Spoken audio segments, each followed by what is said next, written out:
So how's it looking, guys? Is it fixable? Guys?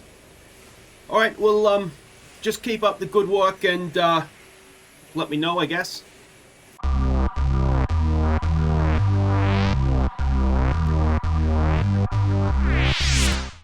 Hey guys, I'm Aussie Villain and welcome back to Aussie Villain Racing. Today it's the Japanese Grand Prix, so something to look forward to. A little bit of a follow-up though on what happened last race, and we didn't get any research points out of it, but obviously we had a mechanical failure.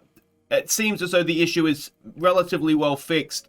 Hopefully, we'll check in a second what sort of damage we had done to the engine, but hopefully, given it was a brand new one we took an engine penalty for, it's going to be absolutely fine. But let's have a look. We have about 2 days of stuff we can do in between the two races, Singapore, of course, and Japan today. What do we want to do here? Second driver performance review. I mean, it'll give a little bit of extra focus to Schwartzman. We need him to keep getting points for us, don't we? So let's do that. And that means we have one more day left, which means I'm going to have to do a promo thing, doesn't it? Oh, god damn it. All right, so let's go and have a look. And if you're wondering, if we go back here, this is the general home screen, but there's nothing really to see there.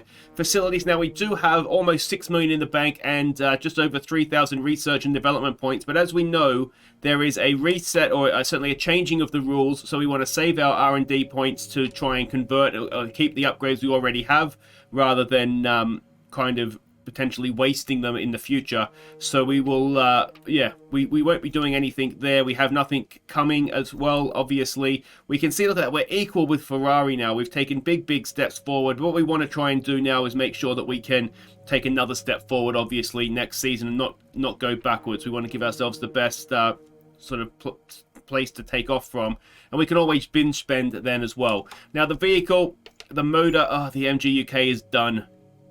So we've lost it.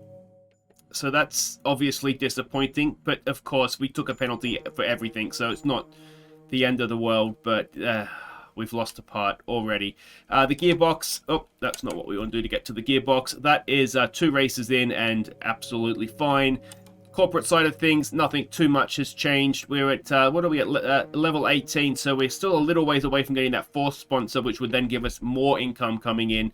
But as things stand, I mean, we're getting on okay, aren't we? You can see Schwartzman's focus is down. You know, we've done that performance review, which will increase it a little bit for us. But he's 77 rated now, so that's all looking good. Driver market is there. I don't think, well, we can't do anything yet anyway, so we don't have to worry about it. There's the running costs and the finances, which will hopefully continue to build so that we can get things done in the off season. We can see there we are we are 5 points ahead of AlphaTauri, so it's still very close. We need Schwartzman scoring points for us. He did that for us in Singapore, of course, when we were out, so that's good. He could overtake Alonso yet in the championship. If we could go and get Tsunoda as well, that would be good news for everybody involved. We can see the results there. Our first DNF of the season last time out. We have a look at the season results there. Now, last season in Japan, we were 13th, which is a bit of a no man's land sort of race, isn't it? Hopefully, we're going to do a little bit better than that this season. Our rival is Lance Stroll, and he absolutely cleaned the floor with us in Singapore, unfortunately. And the driver details, our average finishing position has dropped back down to 13th after briefly being up at 12th. And, well, that is pretty much all that she wrote there. Still just that one pole position for us. Let's sim ahead. Hopefully nothing goes wrong. There's the performance review for Schwartzman, my promo filming. We've had the new parts come through the fabrication process. We'll have them with us for the next Grand Prix.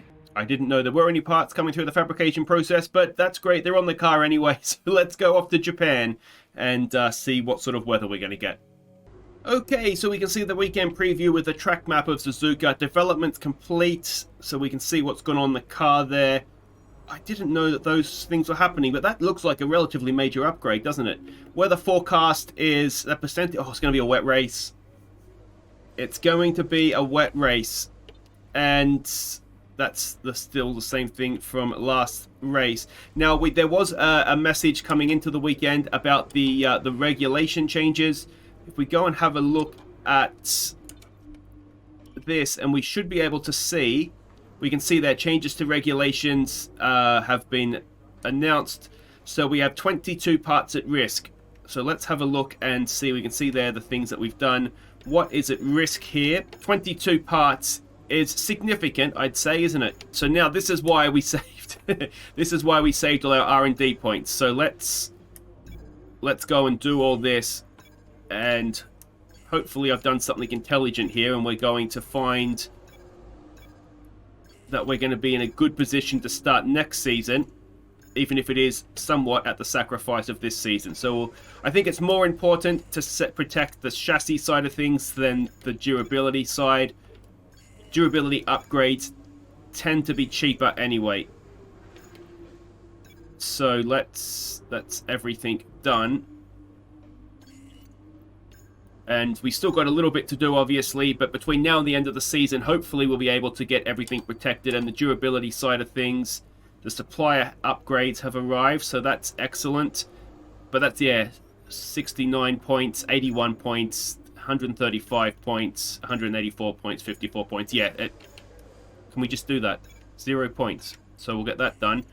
Yeah, so that's absolutely fine. We'll be able to protect that. So hopefully I've done a smart thing here and everything is going to be protected.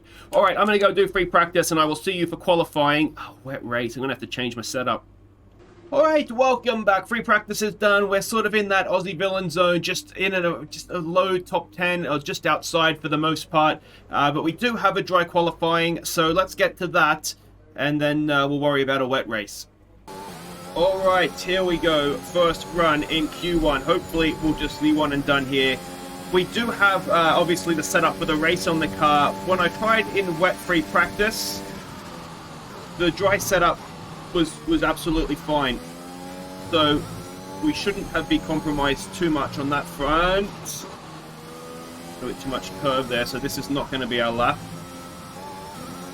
All right, let's try this again. I did finish off that lap at speed, just so we have a delta to chase, but there was obviously that big mistake, so that hasn't helped things. We're P13 with that lap that I did do, so it might well be that, you know, we're actually not too bad off, but let's not make the same mistake again. There we go. See how much time we gain. 3 or half a second. So it was definitely worth going again, wasn't it? Ooh, a little bit wide. Alright, the Dagners. Scariest corners in Formula 1. Just about with, aren't they? Alright. Second up, near enough too, so this is a good lap. We can just go and finish it off now. Get a tank slapper, that's not too bad. Some of you will be disappointed in that. Still 7/10 up, so we've lost a little bit.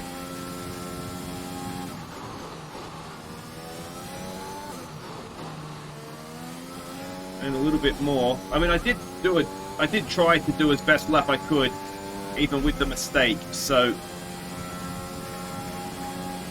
6/10 is a little bit disappointing given what we had done in that first sector, but anyway. Other way, bollards. A little bit early on the gas. Have we got away with it? Just about. And that is P9. That should be enough. That's put you up to P9, 9th place. So at the end it was P12, which is comfortable enough, and we know that there's still some time there for us to be had. Is there, what's that to Ocon, half a second or so? Possibly there is. Schwartzman's got through as well. Stroll, our rival, is out, so we've already won qualifying, so that's excellent. Let's get into Q2. Alright, here we go. Now, with the predicted wet race, we don't necessarily have to worry about what tyres we start on. If it starts wet, obviously we can change. We're going to cut me out of pits. Other way, Lando. That's not the best line that we could take through there, which is going to have cost us. Focus through the S's here.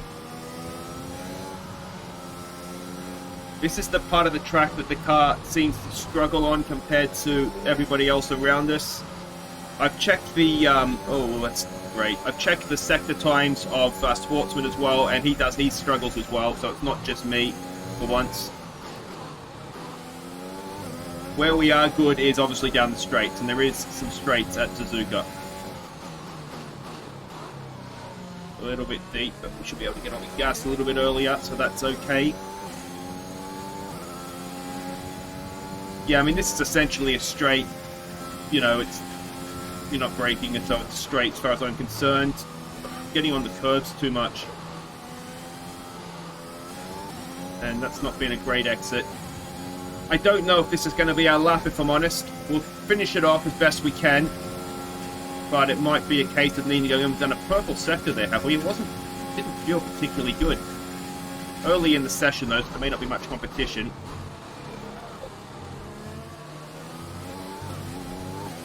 Come on. Let's see what we've done here. A 29.9. Here we go. We're set on a set of new tyres here. Hopefully we won't have Lando Norris blocking us into turn 1 this time, and we'll see what we can do. Pretty much driven like he was there, haven't I?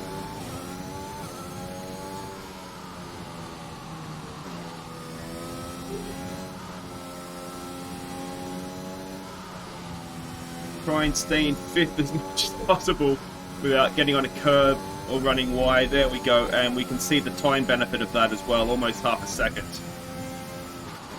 Oh, I've gone wide.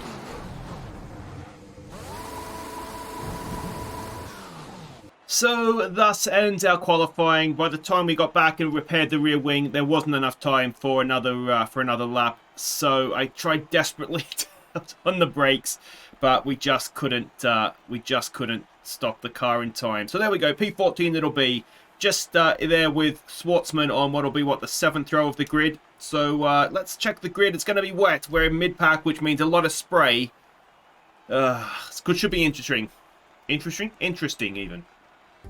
Let's run you through the driver grid order for today's exciting race. Lando Norris will lead us away from pole position, and Valtteri Bottas will line up alongside. Looking at the rest of today's grid, we have Ricciardo, Hamilton, Max Verstappen and Perez, Leclerc, Sainz, Fernando Alonso and Yuki Tsunoda, Gasly, Schwartzman, Oldtimer and Vettel, Russell, Giovinazzi, Lance Stroll and Nicholas Latifi, Raikkonen, Ocon, Mick Schumacher and Nikita Mazepin. It's almost time for those 5 red lights to go out. Then let's see who can prevail today. Alright, so we've moved up a spot. I didn't spot who had the penalty there, but we can see Schwartzman next to us on the grid. Race strategy, it is wet, as you can maybe see there. If the Inters can go the distance, there's no real need to make a pit stop, is there? So that makes it kind of, yeah, not much turns in terms of strategy. It'll just be head down, go to the end. The forecast, as you can see there, is for it just to be wet throughout. So, yeah, let's get the windscreen wipers going on the visor and see how we do. Alright, it's a wet Japanese Grand Prix. Let's hope for a good start here, get ourselves inside the point, and it's not been a classic. The drivers around us are going away. There goes Vettel up our inside, and we're back down to P14, almost ran up the back of Vettel. Can we sneak round the outside? 1-2, I think we've kept wheels in bounds there as well, and we will drop in behind Pierre Gasly up to P12. With Schwartzman in behind us now to not go and spin it off in the first lap of these S's. I can assure you it is incredibly slippery and difficult, and we know that I have problems with an excited left or right foot, isn't it, on the gas. So, it's slippery, Jeff. There you go. From the cockpit itself, it is very slippery indeed. But we've done a decent job so far, kept it on the track. Could I dive bomb into the hairpin? Watch out, Gasly, coming through, mate. I resisted temptation on Alonso as well there, but that's going to be... Oh, wait, we've not got this done yet. I tell you what, as far as an exit goes for me in the wet, that is as good as it gets. And P11, as we drive away from Gasly, he's still there though, but he'll do well to overtake us into Spoon. And we know we have a bit of a rocket in a straight line, so we should be well clear as we head into the chicane after 180R. Is it 180R? I can't remember what it's called. It's something R. But there we go. It is P11, and the points are just in front of us. Now, crucially, we're ahead of Gasly, of course, in AlphaTauri, but annoyingly, Tsunoda's decided that he's home race. he'd like some points. We go a little bit deep first time into the chicane. That allows Gasly on our outside. We force him wide. Robert Schwartzman sneaks past him. Vettel may have got him as well. But unfortunately for us, the points are just drifting off in the distance there, aren't they? Don't you dare, Robert. Schwartzman, just know your place there, please, Robert. But it looks as though we're settled in now, 11th and 12th, and if we can get our head down and try and chase after... Well, there's a little bit of a queue, isn't there? We can see less than a second gap pretty much all the way to Bottas in second there. So if we can chase them down, although it looks as though there is a gap opening up ahead of Tsunoda, which you would probably expect looking at those cars. P9 might be on the cards, but we'll wait and see, won't we? A little bit slow through the second of the Dagners there. Of course, maybe slightly nervous after qualifying. Almost on the curve there and sending it around. I think, was it Kvyat that did that in real life in qualifying? I think he rid off a Mercedes that he wishes. A Red Bull going into that corner in qualifying one year. Or was it Albon? Anyway, I digress. We've got a nice little gap there over Schwartzman. We go a little bit deep again. Look at Alonso and Tsunoda. They're tantalizingly close, aren't they? Oh, and that is going to cost us time. Look at the gap to Alonso. Out it goes. Almost half a second we've lost there. Schwartzman is behind us as well. You can see we're on the battery trying to undo some of that damage. A little bit too fast in there as well. It's a really, really tricky corner in the wet. It's not... If you absolutely nail your line, it's just about flat. But if you miss it by at all anything, then it's very much not flat. And the extra speed from the battery maybe just throw me off a little bit there. That and the lack of talent, of course. But the gap to Alonso is was 2.5, almost through, pushing up towards 3 seconds. Let's see what we can do. We can start and close that down a little bit. It's only 13 laps this race, so it is going to tick by quite quickly. And we can see there, I mean, we're not... Jeff, this is really hard, mate. Yeah, there you go. It is, as I said at the start, it is really, really slippery, and trying to keep... In qualifying, I think it would be... I'd be way off the pace because I'd have no reference around me. But I think it always helps us that when you're chasing someone down, you can just about see them. It sort of gives you, it's like the greyhound and the rabbit, isn't it? But it is really, really difficult to be right on the edge of grip, and we know that we don't have the best car in terms of or I don't know if it's downforce or what it is, but even in the dry we struggle through some of the medium and high speed corners. So in the wet with that much sort of grip down again. And I mean, also the setup, we didn't really, we had one wet, or not even a completely wet session in free practice, which gave me a chance to try the setup, but I wasn't really able to sort of play around with it. There wasn't enough rain for that. I was just trying to make sure what we had would kind of work. And it looks as though, I mean, really, we catch Alonso when we stay on the track, but I mean, that last chicane, look at Schwartzman, just closes right up, and suddenly Alonso's through. The car in front is 3.4 seconds. You know, suddenly Alonso's gone off up the road again. Well, we've got the fisheye view of turn 1 and 2 there. It looks much more like a hairpin from that angle, doesn't it? But yeah, you know, we make a mistake. Well, by we, of course, I mean myself. I don't know why I'm dragging you guys into it. And, you know, we've lost a second there. And, I mean, finishing 11th is not too much use to us, is it? If we finish 11th, we might as well finish 20th, because that's how many... we'll get the same amount of points. But, yeah, like I was saying, the issue I think I'm having is pushing to... Again, we go a little bit wide, and that was very, very close to spearing off into the inside wall there. Yeah, I think the issue that I have is that if I do a good lap and don't make any mistakes, then I think we are quicker than Tsunoda and Alonso in front of us.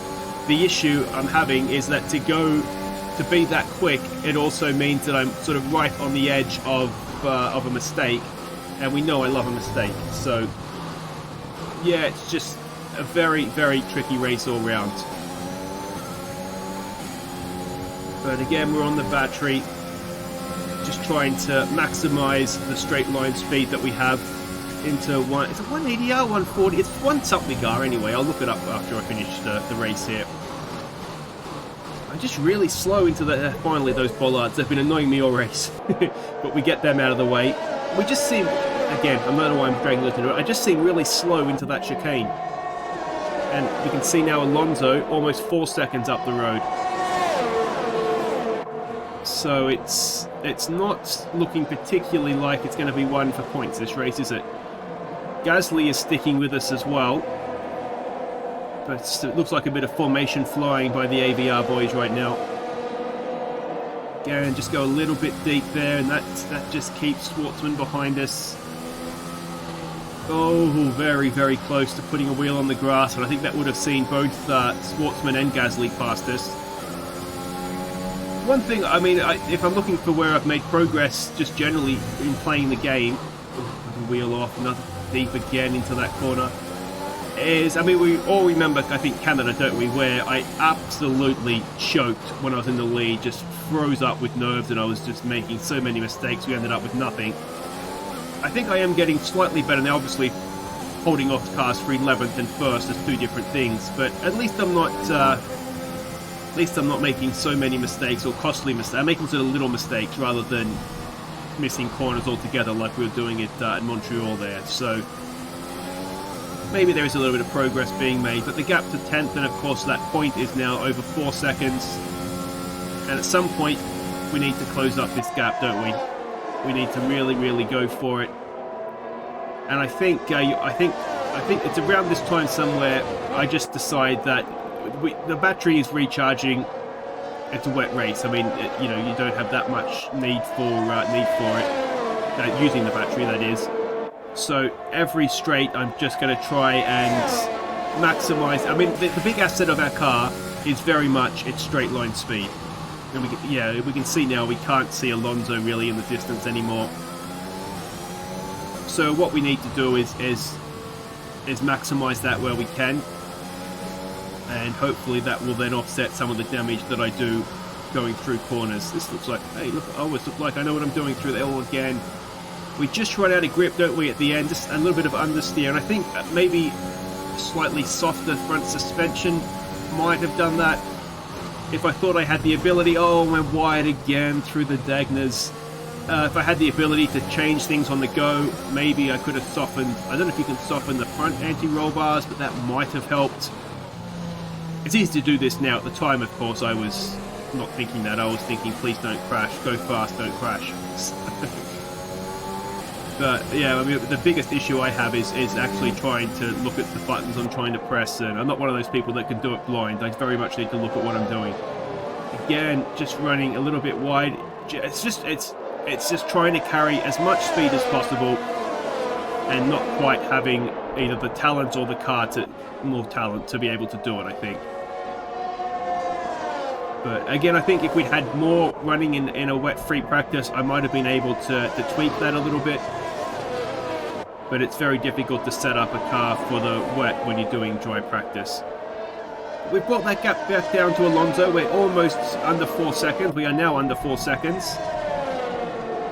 So it just goes to show if I can do relatively clean laps, and things like running wide at Spoon, Dagners to a lesser extent. Of course, there's sand, and that could very easily end up in a wall there, but especially Spoon, where there is just that tar runoff, I'm not actually going to cost myself time. If anything, I'll probably gain time because I'm carrying more speed. Maybe not gain time, but I certainly won't lose any. So if I can minimize the mistakes, we can see that over the lap, not necessarily this part of the lap, but over the lap, we can catch Tsunoda and Alonso, and again we're wide through the Dagners. It's high speed understeer, isn't it? Oh!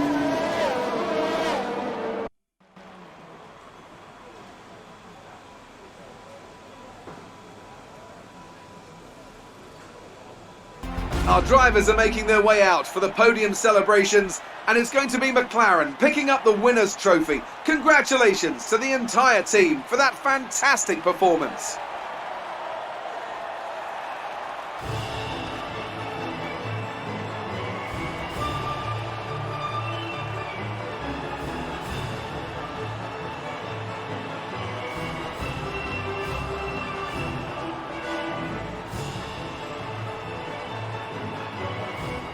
look, I haven't had a crash in at least 20 hours, even longer on the track. And, you know, that's a tough corner that's caught out some of the greats. Who? I don't know. Mazepin's probably spun there, hasn't he?